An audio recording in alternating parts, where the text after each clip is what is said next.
Welcome to our epic selection of World War II heroes. Some say our earlier animations are so bad, even PowerPoint slideshows have better character development. But for now, let's dive into the epic collection of 8 World War II heroes.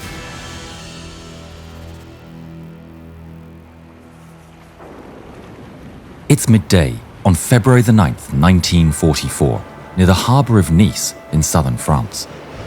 4 Supermarine Spitfires belonging to the 4th Squadron of the 52nd Fighter Group circle their targets like eagles stalking their prey. On board one of these fighters is pilot Robert Anderson Hoover. He dives for his target and releases the ordnance. The bombs whistle as they fall and strike the sea, exploding around the enemy vessel. Hoover then pulls up. It was a missed drop. But he doesn't have any time to fret over the mistake as he suddenly feels his aircraft is down on power. Simultaneously, high above the clouds, a squadron of FW-190s looks down upon the Allied aircraft below, and they spot an opportunity. Hoover's trying to control his misbehaving aircraft when he looks up and spots 4 enemies barreling down towards him. He instantly radios the other Spitfires for help as he steers his crippled plane towards the enemy. He fires upon the 190s and the enemy pull away from their head-on attack. They speed past each other and the German pilots turn around to get on the American's tail. But Hoover won't let it happen so easily. He dives, twists and turns, evading the gunfire and surviving while his fellow Spitfires race to the rescue. They arrive and the chase turns into a chaotic battle. The Spitfires try as they might, but they're operating an older spec of the iconic aircraft, one that's now outclassed by the 190s in almost every respect. Their attacks are avoided with ease, and it doesn't take long before a 190 once again sets his sights on Hoover. Hoover's making a turn when suddenly a single 20mm shell strikes him at the root of the wing. In a blur, the wing shears off and his Spitfire twists in an uncontrollable tumble. Hoover hangs on and pulls himself out of the doomed machine.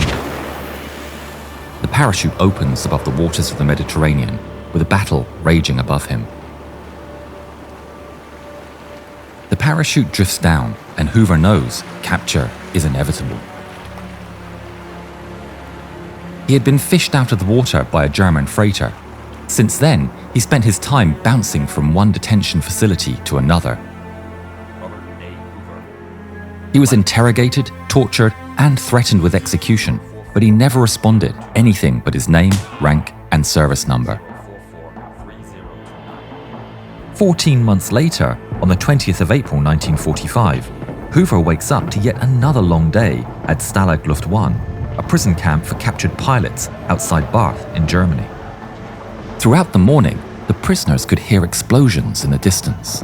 It was the Soviets shelling a target several miles away as they pushed back the Germans bit by bit. With the front line encroaching onto the camp, most of the German guards had been sent elsewhere, leaving the camp with little more than a skeleton crew. Not fancying to fall under Soviet care, and with escape enticingly close, Hoover decided it was time for a breakout. Joining forces with pilot Jerome Ennis from the same squadron, a Canadian only known as George, and some cooperation from other prisoners, they hatched a simple plan. Days ago, they had found a wooden plank under one of the camp's buildings. Hoover had hatched an idea on how to use it to escape. They just needed a distraction. Late in the evening, a few of Hoover's friends pretended to get angry at one another, shouting obscenities and escalating to violence. Hit me before I lose my nerve. Like in the face. Surprise me. Men quickly gathered around the fight, and the shouting was heard across the camp. The few guards didn't intervene, but kept an eye on the commotion to make sure it didn't blow over.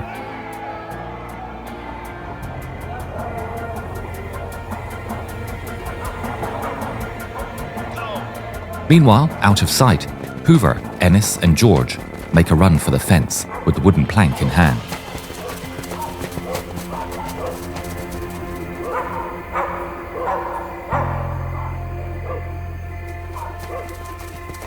Swiftly, they placed the plank over the barbed wire, and its weight squished it down.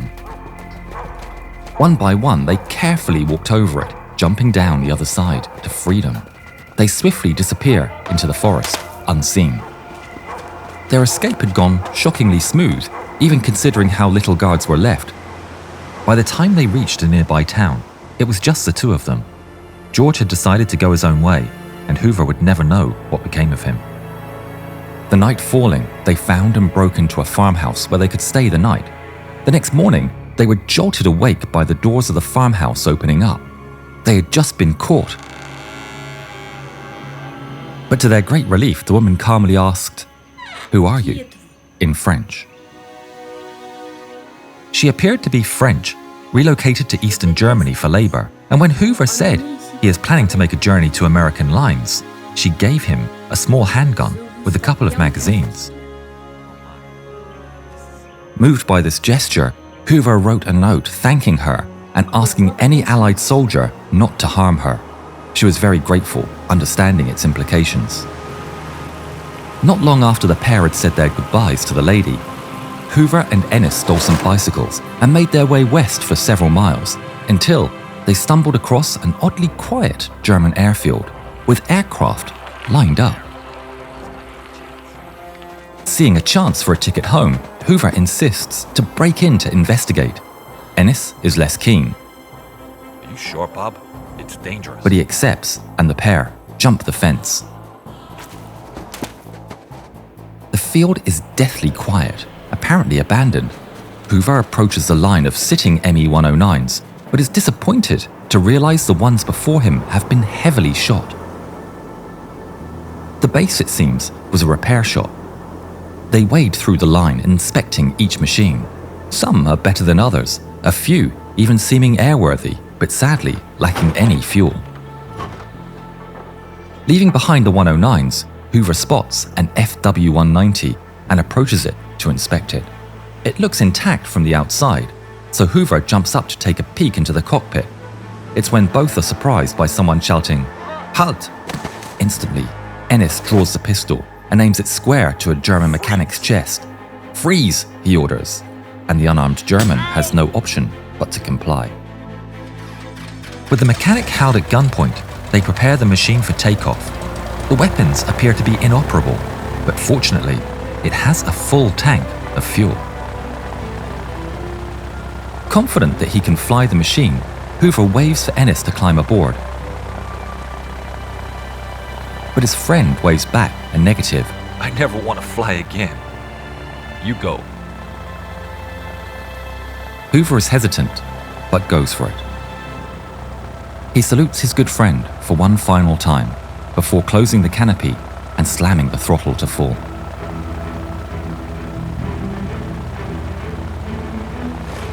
The 190 picks up speed quickly. Hoover doesn't bother taxiing at all. He sends it straight through the grass, and the machine rises into the air. Gaining altitude, Hoover is now faced with the issue of navigation. He's no idea where he is, but with the altitude, he spots the northern coast of Germany and uses the position of the sun to figure out the cardinal directions. With those two things to work with, he decides to make his way west, hoping to see the iconic windmills of the Netherlands. The entire time he flies with his heart racing on his chest, the reality of what he's doing is beginning to hit. He's taking a German plane with German markings and flying it straight over a very active front line, hoping to land on Allied-held territory. It was nothing short of a death wish. He attempted flying just below the clouds to avoid detection, but he knew he was on a wing and a prayer.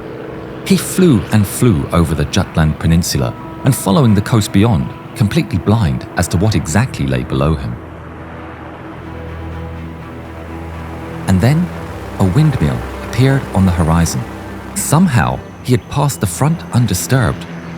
He spots a couple of airfields, but fears he could either be attacked or land on a mined runway. Instead, he aims for a grass field. He slows as much as possible, skimming the ground, until the aircraft stalls and the belly slams onto the ground. Hoover is shaken but unharmed. Local farmers swarm the crash site, pitchforks in hand. They order him to get out in Dutch, believing him to be German. He's captured by the angry civilians and taken to a nearby town where a British Army supply truck happened to be passing by, and he was able to explain the situation. The British soldiers took him in, and he'd finally earned his freedom. Robert Anderson Hoover would survive the war and go on to gain fame as a stunt flyer, test pilot, and instructor. Jerome Ennis would also successfully escape. They reunited years later during one of Hoover's air shows, during which Ennis passed the time telling the story of their escape to the guests. For his side, Hoover was never proud of that flight, stating, "It was about the dumbest thing I'd ever done." Roughly a week after his escape, the last of the German guards fled Stalag Luft 1, and it was properly liberated by the Red Army on May the 1st. So Hoover would very likely have survived anyway. Still, he remains one of the very few to have the honor of having stolen a Luftwaffe warplane. He received the Distinguished Flying Cross for the dogfight that led to his capture. Jared, get on in. Let me all right. I told you, I never want to fly again. He lived a long life and passed away in 2016, aged 94.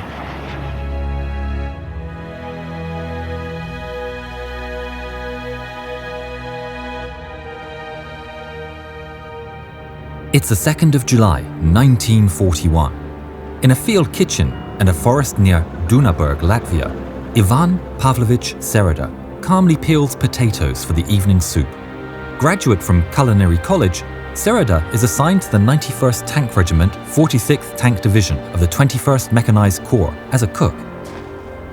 It's a grim scene at the camp. They've been fighting for 4 days straight and losses are mounting. All around him are men in limbo, tank crews with no tank, drivers without cars, and soldiers recovering from wounds. They clean their weapons, do laundry, smoke, and chat with each other. The only people that seemed to have a set purpose were the mechanics running around fixing the many damaged tanks littered outside. Then suddenly, a liaison to the battalion commander arrives at the camp, shouting and ordering everyone to get your weapons and move out. A new push by the Germans threatens to encircle Allied forces, and every able-bodied man is desperately needed to plug holes in the front line, this ragged group of reserves included. All except him.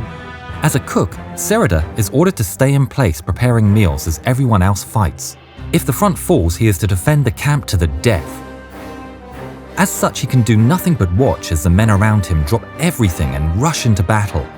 The camp is left alone and deathly quiet, a far cry from the scene just moments prior. The eerie silence is only broken by the crackles of the fire, the boiling water, and the distant echoes of battle. In the middle of the dead camp, still sits Sereda, preparing meals for the men, fortunate enough to come back. A while later, a distant sound gets his attention. That distinctive rumble of engines and squeaks of tank suspension. More damaged tanks? He leaves his work behind to go and take a look. Outside, in a cloud of dust, he spots some vehicles in the distance approaching his position. He considers lifting his hand to greet them, but something is wrong. The shape of the tanks is off. His blood runs cold as he realizes those aren't his comrades. They are German panzers. He stares at the scene for a few eternal gut-wrenching moments, almost wishing for his eyes to be deceiving him, but they aren't. Sereda runs behind the kitchen tent, the soup long forgotten. Peeking out from his hiding place, he can see the tanks slowly approaching. But also, he spots his rifle resting abandoned against a sack of potatoes. He curses silently to himself and desperately searches around the back of the tent for a weapon, any weapon.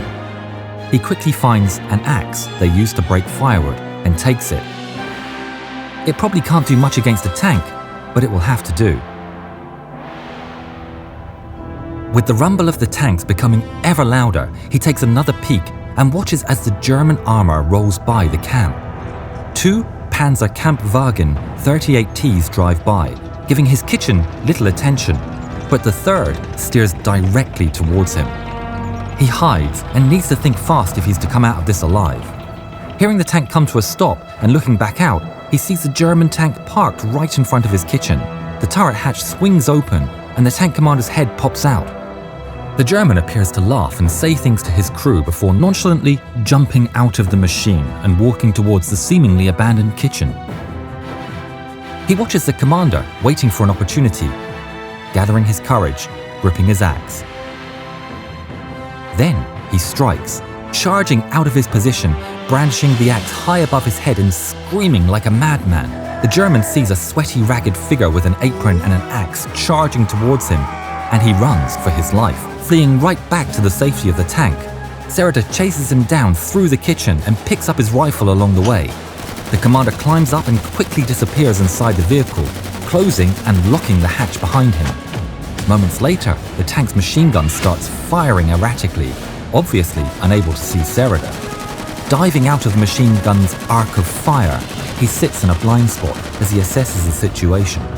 Then he spots a tarp lying on the floor.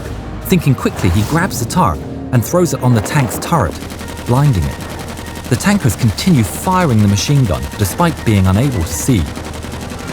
Ripping through the entire kitchen, Sereda takes another piece of cloth and throws it onto the co-driver's vision port. Then he runs around behind the tank, takes off his apron and covers the driver's viewing port as well. The tank is now completely blind, yet they keep indiscriminately firing the machine gun. Fueled by adrenaline, Sereda jumps on the German warbeast and smacks the barrel of the machine gun with the axe repeatedly. The machine gun operator is confounded as the stock moves inside the tank in response to the pummeling from the axe. The German keeps firing though. Whatever this Soviet monster is on the tank, it will be stopped by German lead, or so he thinks. As the barrel heats up through the continuous fire, Sereda is unrelenting. Chop, chop goes the axe. Eventually, the heat of the barrel and the devastating blows from Ivan cause the barrel to bend. The machine gun is now useless, and Sereda goes to work on the tank hull. Each swing of the axe reverberates inside the vehicle like a bell. He starts shouting fake orders to imaginary comrades, telling them, "Get the grenades! Surround the tank!" and giving answers in a different voice. The Germans inside are terrorized for their lives. They've rolled into a Soviet ambush, surrounded by dozens of men, clamoring for revenge against the German invaders. In their minds, there was nothing more to do. Obviously vastly outnumbered, they choose to surrender. The hatch opens underneath the tarpaulin. Sereda waits, weapon at the ready. The commander in the turret opens the hatch. It's dark as the tarpaulin still covers the exit. He carefully climbs up, shouting out, "We surrender!" Slowly and deliberately, the commander removes the tarpaulin. When he finally escapes the clinging tarp, he looks and takes in the scene. Where are the Soviet soldiers? Baffled by what he sees, a lone Soviet soldier standing on top of his tank, aiming a Mosin Nagant at his chest. When the rest of the regiment return from the battle ready for soup, they're surprised not to see their cook by the campfire, but instead, he's holding an entire tank crew prisoner and a working but somewhat battered tank alongside. Sereda was assigned to scout duties after the events and would join his comrades in the front lines less than a week later. The axe he used during the engagement was kept as a memento of the 21st Mechanized Corps. Ivan Pavlovich Sereda proved to be an excellent soldier. He continued to defend his country for the rest of the war, being promoted several times and receiving many awards and commendations throughout. He would serve in the siege of Leningrad and in the Battle of Moscow as platoon commander and would later be promoted to senior lieutenant. As the man who single-handedly defeated a German tank with an axe, Ivan Sereda was awarded the Hero of the Soviet Union on the 31st of August 1941. It's April 1945 on the island of Okinawa. The 77th Division are bivouacked at the bottom of the 400-foot-high Maeda Escarpment. The escarpment is made up of a steep incline across boulders and rough terrain, with the last 35 feet a straight vertical. At some places, there's even an overhang. The top of the escarpment is around 75 yards wide, and then it slopes off along the back. Looking up at the hill, Medic, 26-year-old Desmond Doss looks at the impossible challenge ahead. The 77th have been told to take the hill at any cost. Desmond, however, won't be firing a shot in the coming battle. A deeply religious man, Desmond had joined up in the army with the firm conviction that thou shalt not kill. Desmond had already been recommended awards for his extreme bravery under fire in both Guam and Leyte. In the war in the Pacific, being a medic made you even more of a target from enemy fire than a regular soldier. Initially being mistreated and ridiculed for his unwillingness to carry a weapon, Desmond had won the respect and admiration from his brothers in the field with his determination to save every wounded man, regardless of the personal danger it put him in. The Japanese are dug in all over the hill with a network of caves and tunnels, some made up of 3 stories connected by ladders deep within the hill. Lieutenant Gaunto asked Doss and 2 other men to attach cargo nets and ladders to the vertical face. The 3 set out under cover of darkness, climbed the cliff, and tied them securely to the coral rocks on the top edge of the Maida escarpment. Returning, the lieutenant said, "Good job, fellows. It will sure help us get up and down a lot easier, and safer, I hope." In the morning of what was to become known as Miracle Day, the lieutenant addressed his men in Company B. "Those cargo nets are up, so we can get up on top more easily. Do your best, men." Desmond rushed over and said, "The men should really pray before they go up," intending the men to pray for themselves. Instead, the lieutenant said, "Gather round, men. Doss wants to pray for us." Desmond prayed. Companies A and B started the assault of the Maida escarpment. Reaching the top, Company A was immediately pinned down with many fallen. Company B was given the order to take the hill alone. Moving from pillbox to pillbox, they proceeded to take out 9 pillboxes on that day and returned back without a single man killed and only 1 injured. An incredible event given the circumstances. Headquarters were interested in how it was achieved. Company B sent back the message, "Doss prayed." The Signal Corps sent a photographer to take Doss's picture from the top of the escarpment. Over the days, the battle continued, and the entrenched Japanese defended the hill, taking a toll on the American forces. On May the 5th, Captain Vernon approached Doss. Doss was a Seventh-day Adventist, and in his religion, it was the Sabbath. And so the captain said, "Doss, would you mind going up on the escarpment today? You are the only medic we have left, and we really need you." Doss requested he could finish his reading, to which the captain replied, "We'll wait for you." When he was ready, the 155 remaining men in Company B set up the cliff. Things didn't go to plan. Heaving satchel charges into the Japanese positions, the enemy pulled out the fuses before the charges went off. The men then threw gasoline, followed by a grenade. At that point, a massive explosion occurred as a Japanese ammunition store deep within the hill went off. Like angry hornets, the remaining Japanese defenders took this as a signal to redouble their efforts and swarmed out of every position simultaneously. Firing upon the Americans, the US forces were cut down, and the order to retreat was given as they were swept from the ridge. Tending to the wounded, Doss found himself alone at the top as the last of his comrades that were able to scrambled down the nets. Doss tended to a wounded man. He was badly hurt. Desmond dragged him to the edge of the cliff, found a rope, and tied him into a stretcher and lowered the man to the ground. It took some time, and to lower him took colossal effort. At the bottom of the cargo nets, 35 feet below, Desmond shouted down, "Get him to the aid station, pronto!" The soldiers did what they were told. At this point, realizing the time it took and needing to find a quicker solution, he remembered the bowline knot. He grabbed another injured man and formed a bowline. Putting the man's legs between the loops and doubled the rope, he tied it around the man's chest. He noticed a blasted tree stump and wound the rope around it to give him leverage. Letting the next man down to the amazed soldiers below, Desmond knew what he had to do. Praying, "Lord, help me get one more," he went to work, dodging enemy fire, grabbing the injured and dragging them to the edge, lowering them down and praying, "Lord, help me get one more." It took him 5 hours. In total, he saved over 75 men on the escarpment that was to be known as Hacksaw Ridge. When all the injured had been recovered, Doss climbed down, uninjured. 2 weeks later, Desmond was accompanying soldiers on a night mission into Japanese territory when he was hit by a grenade, damaging his leg. He and another soldier who was hit in the shoulder crawled to the US territory and created a shallow hole to see out the night. After daybreak, the stretcher bearers came to pick up the wounded. Loading Desmond onto a stretcher, they set off for the aid station. While en route, they came across a man with a head injury. Doss knew the soldier should be priority and made the medics stop, rolled off the stretcher, and told the medics to take the more heavily injured man. Doss tried to crawl and walk back with another injured soldier, a friend called Brooks. At that point, he was hit in the arm by an enemy sniper. Doss demanded Brooks' rifle. Surprised, as Desmond had never touched a rifle before, he handed it over. Forming a splint with the rifle, he patched up his arm and almost made it to the medical station before passing out.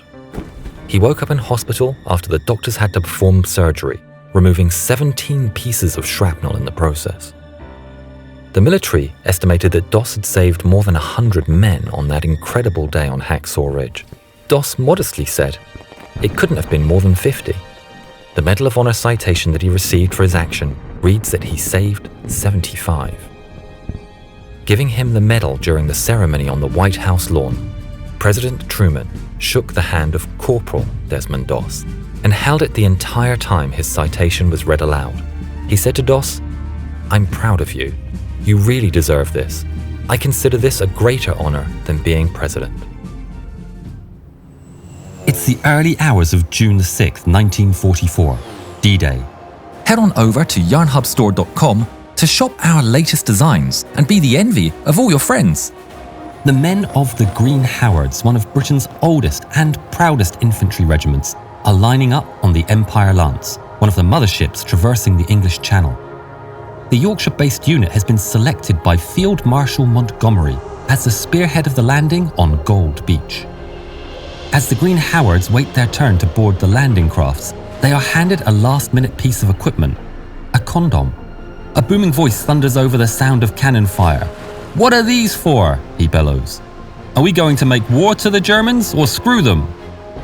The voice belongs to Company Sergeant Major Stanley Hollis, who may have used somewhat less polite vocabulary. The large and fiery man has fought with gallantry in all the major theatres of the war, from the Battle of France to Al Alamein to the invasion of Sicily. He is said to have taken down at least 100 enemies. He's survived 5 major injuries. His men call him the man they couldn't kill. But he is about to live his most dangerous day yet. Hollis, one of the old men of the unit, is looked up to by the younger soldiers who look to him to take the lead. Hollis and the Green Howards boarding their landing craft. They're heading to King Sector of Gold Beach, braving the violent waves and the defensive barrage discharged by German mortars and field guns. "Everything in the world opened up from behind us," he wrote in his brief memoirs. There were 25-pounders firing off floating platforms firing thousands of rockets in one salvo. Cruisers, destroyers, battleships, everything opened up on the shore. Some of the men are just tense, most are shaking. All are struggling to look the day in the face and control their bodies. When Stan's craft is within reach of the shore, it's targeted with machine gun fire shot from a German pillbox on their flank. Pulling the cocking handle back on the landing craft's Lewis gun, Hollis unloads the whole ammo drum onto the German strongpoint. Stan pulls the machine gun off its mount to reload, but forgets the barrel is red hot, and with the scorching heat, he sears his hands. The ramp of the craft slams down, and Stan jumps into waist-deep water. As the ground shakes under cannon and mortar shells, the sergeant leads his company up the heavily mined beach. The Green Howards are running up a hill towards the cover offered by a lone house. Suddenly, bursts of fire fall upon them, shot from another pillbox. A well-manned German MG-42 is a formidable foe, but so is this Yorkshireman with a Sten gun. In a moment of extreme courage, Sergeant Stanley Hollis stands up and runs, zigzagging towards the enemies, managing to avoid the incoming German bullets. He reaches the enemy position, shoves the gun muzzle into the slit, and squeezes the trigger. Then he climbs on top of the pillbox and throws a hand grenade inside. Stan waits for the explosion as smoke bellows out of the pillbox. He cracks the door open. All the Germans inside the fortification are wounded or too shocked to react. But Sergeant Stanley is not going to stop here, because after seeing another enemy battery, which is parallel to the one he's just destroyed, he fearlessly charges towards it with his mind set on catching another enemy bunker. Hollis manages to capture it and 20 German soldiers all by himself. With 2 German batteries decommissioned, Hollis effectively secured an advance point for Allied troops that have already occupied a good part of the Normandy beaches. According to the war biographer Mike Morgan, without Hollis's contribution, the first attack would have been stopped by the enemy troops, thus a crucial moment of the landing being jeopardized. Asked later why he risked his life so carelessly, Hollis simply replied, "Because I was a Green Howard." While storming another position, Stan throws yet another hand grenade, but forgets to take out the pin first. Luckily for him, the 2 German soldiers don't realize it and keep their heads down. When they realize it's not going off, it's too late. Hollis drops them both.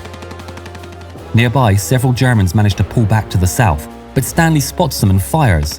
There's a shot, and it's almost disastrous, but Hollis's cheek is grazed by the bullet. Pushing past the shore, this fiery giant and his platoon are ordered to inspect a farmhouse in the village of Crepon. The only movement in the farmhouse is that of 2 dogs wagging their tails. But Hollis spots an enemy field gun in a nearby orchard. Hollis volunteers to take it out. He picks up a Piat launcher and orders 2 Bren gunners to follow him. The 3 men crawl as closely as possible to the objective. Stan loads the anti-tank weapon, takes aim, and fires. But then it falls short, and he gives away their position. The German gun barrel slowly cranks around towards Hollis and his men. The 3 keep their heads down as a cannon round sears through the air above them. Stanley withdraws and gives the order to withdraw, but his 2 mates can't move as they are pinned down by incoming German fire. Looking back, he realizes that the 2 Bren gunners are still in the orchard. Hollis discards the Piat, grabs a Bren machine gun, and dashes back to help his men. He takes position by the fellow Howards and fires burst after burst towards the Germans. His suppressive fire silences the enemies long enough, allowing for the 2 Bren gunners to crawl to safety. Once they're out of range, Hollis turns back and sprints after them, chased by obstinate but imprecise Mauser bullets. On the 10th of October 1944, at Buckingham Palace, King George VI pins the Victoria Cross on his chest. Wherever the fighting was the fiercest, Sergeant Hollis was there, says the official Victoria Cross report. Stan was the only British soldier to be awarded the VC on D-Day, but he would always downplay his achievements, claiming, "I've just been lucky. If I hadn't done the things I did, then somebody else would have." It's June the 6th, 1944. D-Day.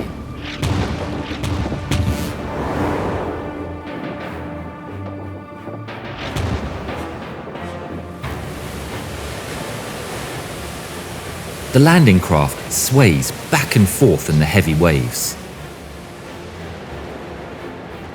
First Lieutenant Jimmie W. Monteith of the 16th Infantry Regiment, 1st Infantry Division, hangs on for dear life. Ahead are the white sands of Omaha Beach, watched over by fortresses of concrete and steel. Explosions fill the air, the incessant pounding of artillery, but a taste of what they're going to face.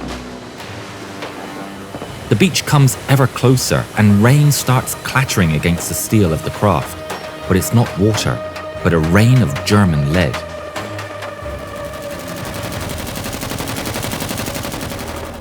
The men aboard are terrified. They clutch their rifles, facing down the barrel of what from here seems like an insurmountable foe.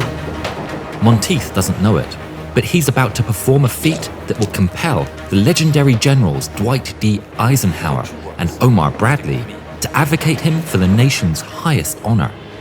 The craft comes to a stop, and the moment they've dreaded has arrived. Move fast. I'll see you on the beach.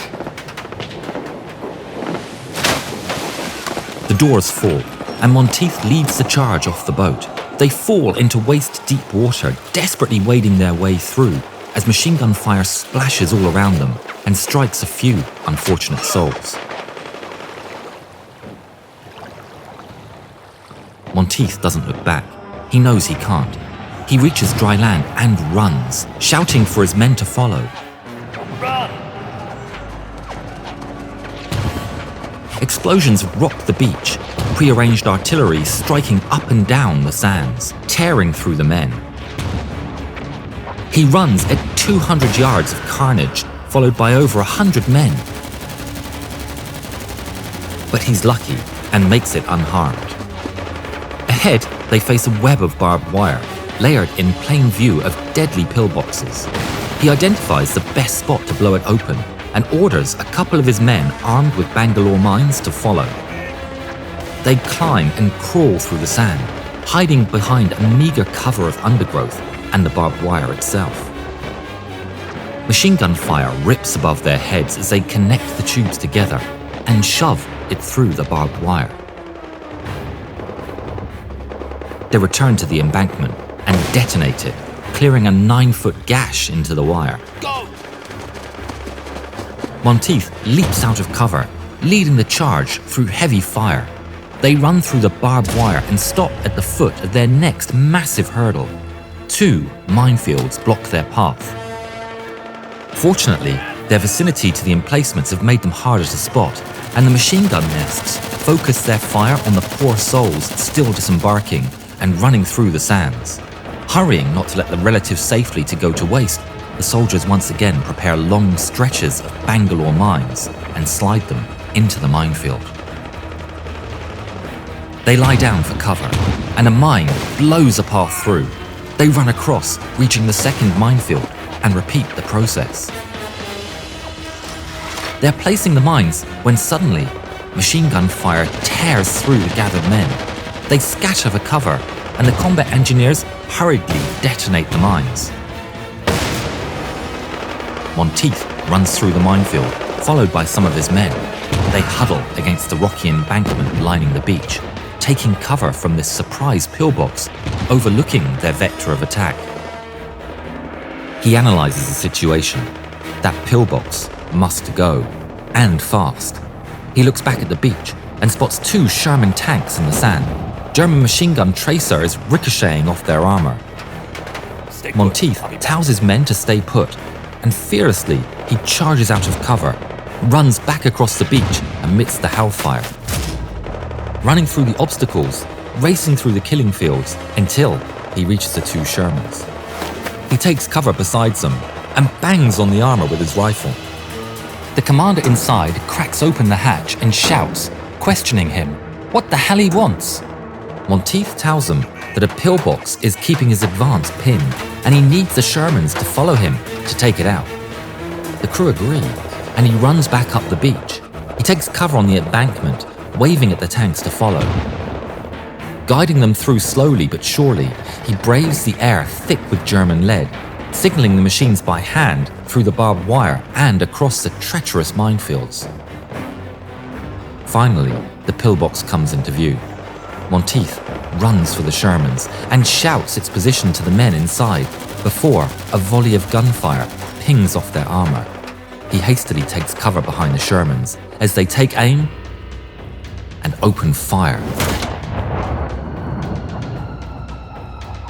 The pillbox is silenced with a brutal strike of 75mm shells of high explosive. Satisfied, Monteith and his men charge up the rocks and storm the German trench works.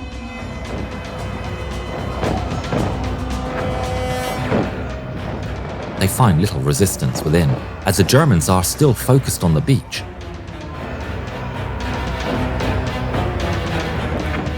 Using the trenches against the enemy, they burst into nearby bunkers and pillboxes and catch the crews by complete surprise. Germans in the neighbouring sectors realise they have a breach and hastily rush to stop it as Monteith and his men take cover against the French hedgerows. Mobile machine gun crews take positions across the field ahead and to either side of Monteith. They are swiftly surrounded and the German commander shouts at them to surrender. Monteith ignores him. In response to their silence, the Germans open fire. The air is filled with the cracks of bullets flying overhead, but Monteith is unshaken. He decides the German machine guns across the field are the lesser threat, as the tall hedgerow, thick with rocks and roots, provides ample cover. The ones on their flanks are the biggest concern.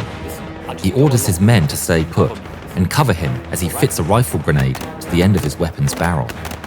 He leaps into action and his men open fire behind him. Keeping along the hedgerow, he spots the muzzle flash of an MG-42 firing away amongst the greenery.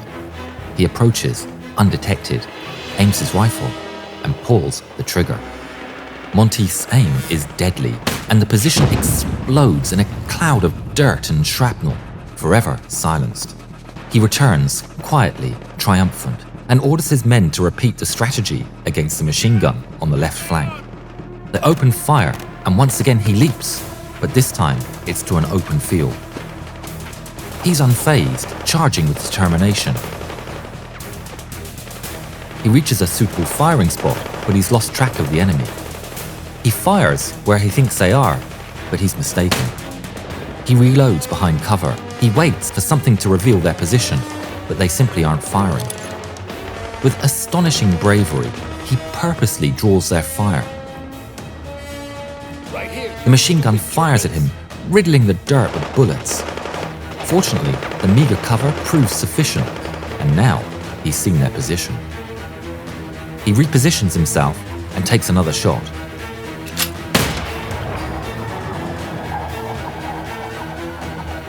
The melody of the German machine gun comes to an end with a bang.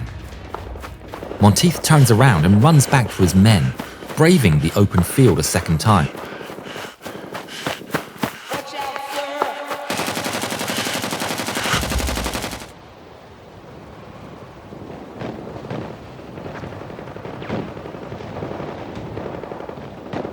The beat of the brave heart of Virginia is brought to a tragic end in the green fields of France.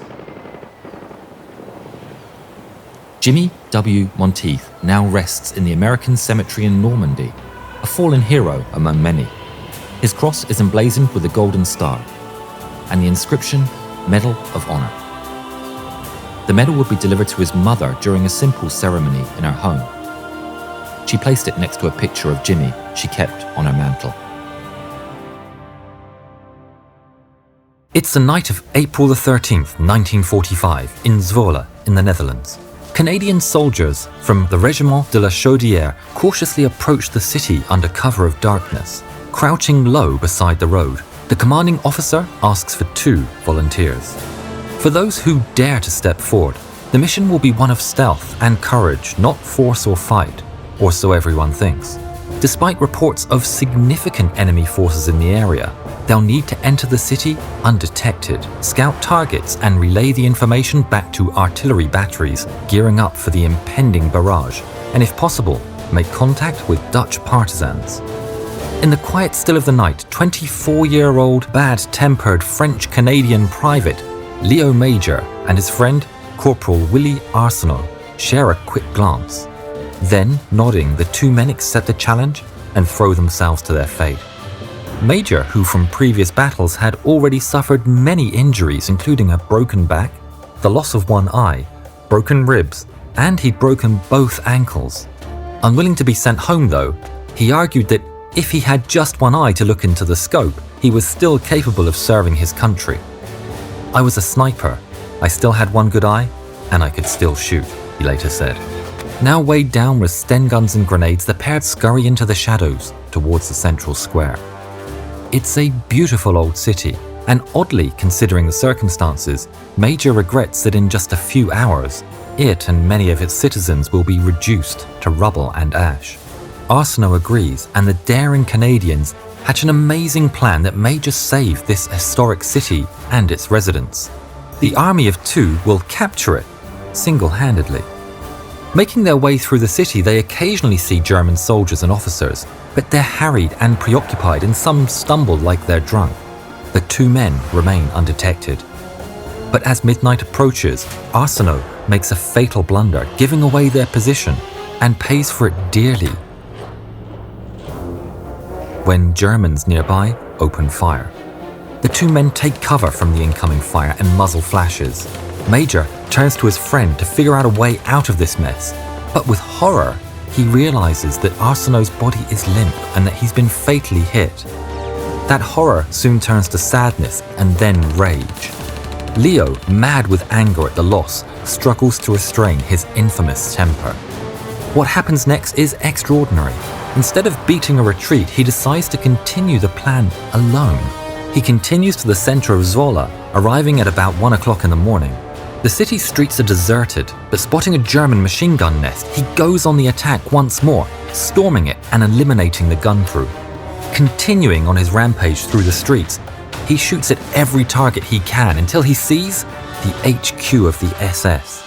It's a juicy target, and bursting through the door, he's confronted by 8 elite soldiers. Major later said, "They pulled a gun on me, but you know, with one eye, I can see better than most people at night.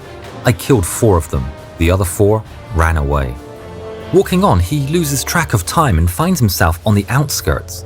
When just a few yards away, he sees a young soldier behind the wheel of a German staff car, parked outside of a tavern. Major jumps the young man and takes him captive without firing a shot. Shoving the young soldier through the tavern door, he calmly disarms a tipsy officer drinking alone at the bar. Major assures him that the war will soon be over and that all of hell is coming, and that Major is part of a large allied force advancing on Zwolle. Cleverly leaving out the part about being alone, he adds that the lovely city is about to be subjected to an epic bombardment. Not particularly keen on losing his life for a lost cause, the officer finishes his drink and says he's leaving and takes his men with him. The larger force is already long gone. Out of respect, Major returns the man's sidearm and the 2 part company. To confirm the officer's claims, Leo Major orders his young captive to drive him through the streets, while he shoots wildly and tosses grenades at targets of opportunity. Though his rampage does little damage, he's hell-bent on making a memorable commotion. Then, unable to find any more targets, he sets his captive free, and with his rage finally spent, the man walks dazed through the deserted streets for hours. Then, near collapse, he meets a wary Dutch farmer who takes him to the head of the local resistance. Major and the rest of the resistance men return to the square to alert residents that the city has been liberated. With just one thing left to do, Major and his new companions commandeer a car and return to collect the body of Arsenault. Sure that the killing and chaos are finally behind them, as the sun rises they carelessly drive towards the Canadian Chaudière, who fire on them, suspecting they're Germans. Furious and exasperated, Major climbs on top of the car, and when his bewildered compatriots recognize him, they lay down their arms. Leo Major reports that the city is nearly free of Germans. With that good news, the artillery bombardment is called off, and the city and its citizens are spared down to Leo Major's actions. For his heroic, if unsanctioned deeds, Major receives the Distinguished Conduct Medal, but ever the rebel, he declines the decoration because he considers General Bernard Montgomery incompetent and in no way worthy of bestowing it upon him. Although many of Major's exploits that night may have been embellished, it seems he killed more than a dozen Germans in multiple engagements.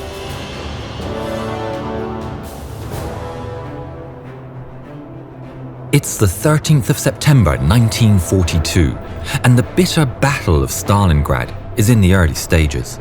High above in the skies are 4 Yak-1 fighters from the 437th Fighter Regiment, and they're on a mission to cover and defend the beleaguered city. In command is Major Stepan Danilov, a combat-experienced pilot, but in his charge today is a young pilot who at the age of 21 has shown great promise, but is yet to score a victory.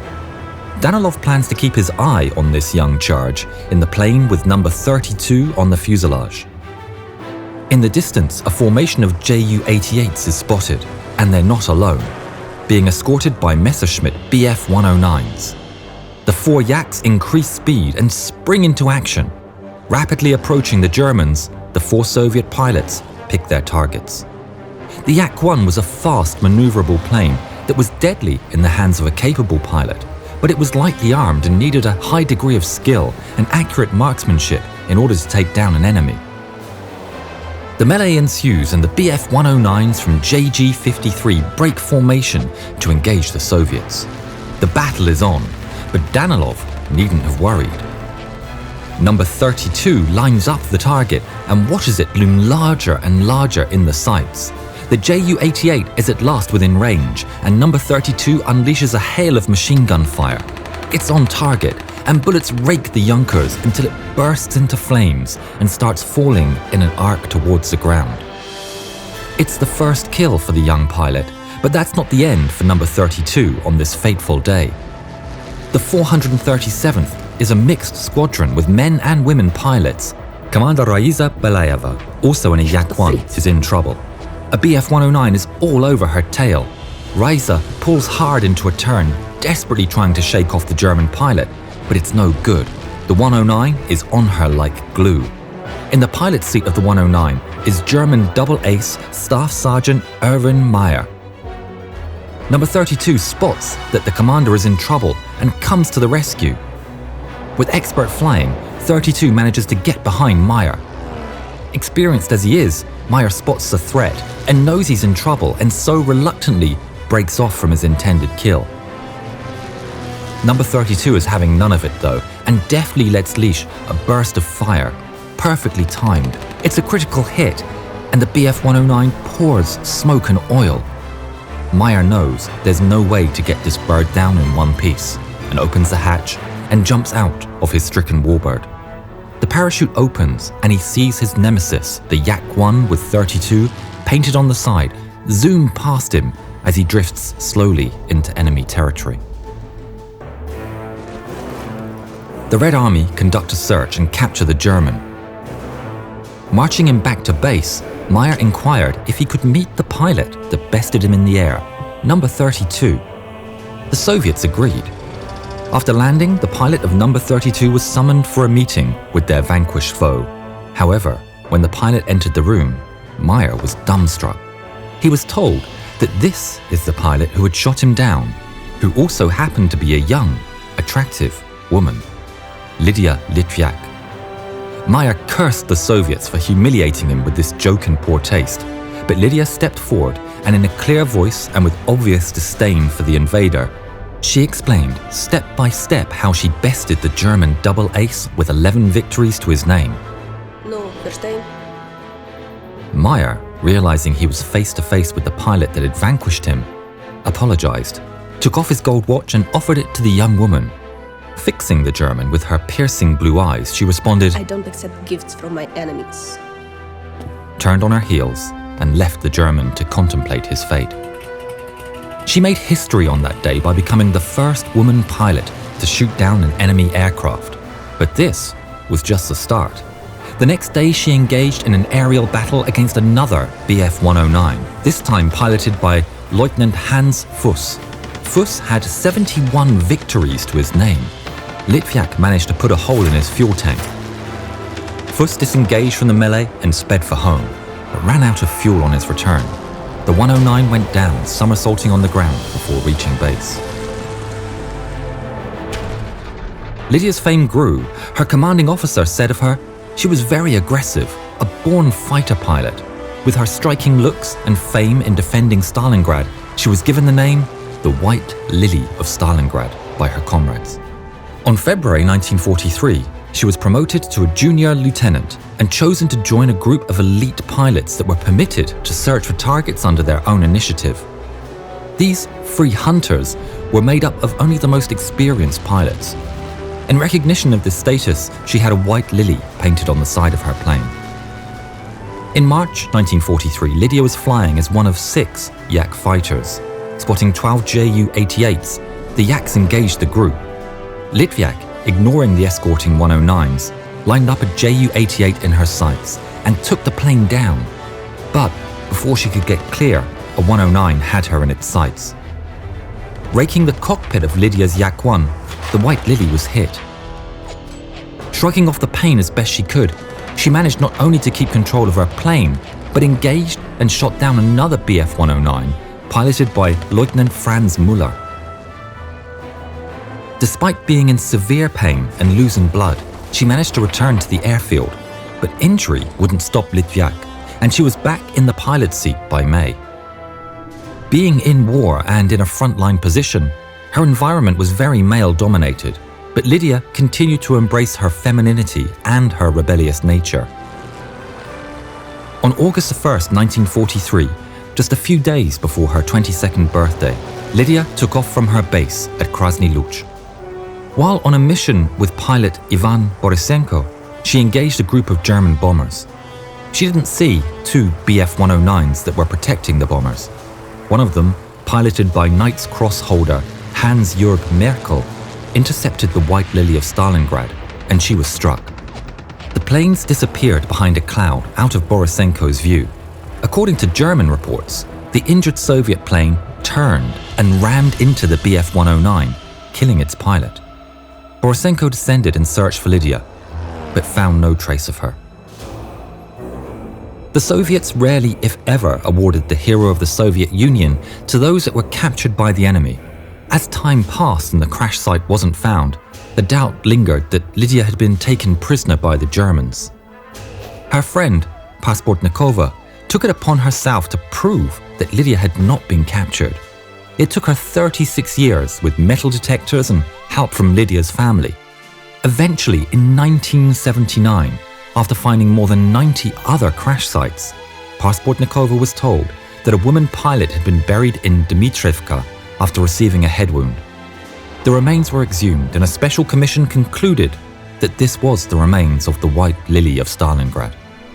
In 1990, 47 years after her plane had been downed, Lydia Litvyak was awarded the Hero of the Soviet Union by President Gorbachev. But that's not the end of this story. Many historians today believe that Lydia survived. In the year 2000, Nina Raspopova, a veteran of the famous Night Witches bomber regiment who knew Lydia, was watching a television broadcast from Switzerland. On that TV show, it featured a former Soviet woman fighter pilot who had been wounded twice, left the Soviet Union, and got married and had 3 children. Raspopova, in shock, looked at this old woman on the grainy TV image. Could it be Lydia?